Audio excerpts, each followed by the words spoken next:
টি-20 দলে বাবর আজমের প্রত্যাবর্তনের পর থেকেই পাকিস্তানি সমর্থকদের হৃদয় জুড়ে ছিল এক অদৃশ্য প্রতীক্ষা।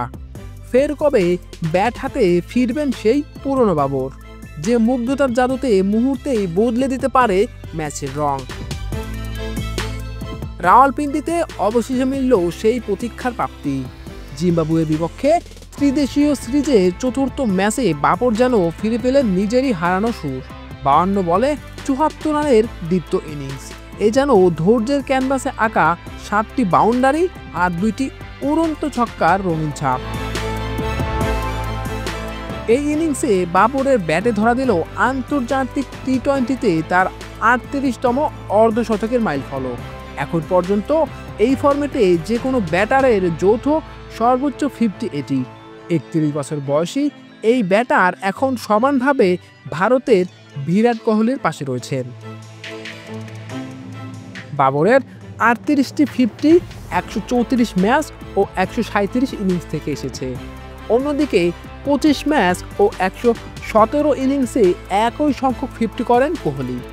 তৃতীয় স্থানে থাকা রোহিত শর্মার অর্ধশতকও 32টি।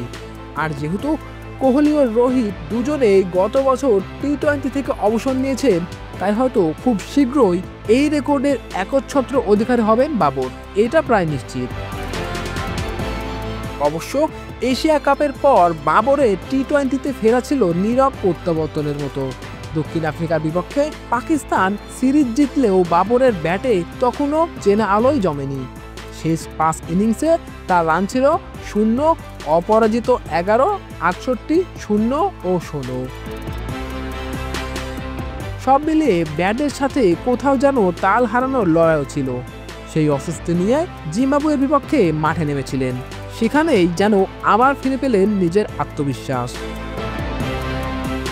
এরই মাঝে 2 বছরের অপেক্ষা ভেঙে ওয়ানডেতে সেঞ্চুরিও পেয়েছেন।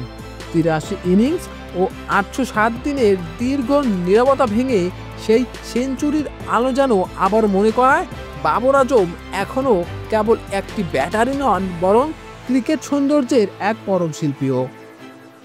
শাওন আহমেদ, খেলা টুডে।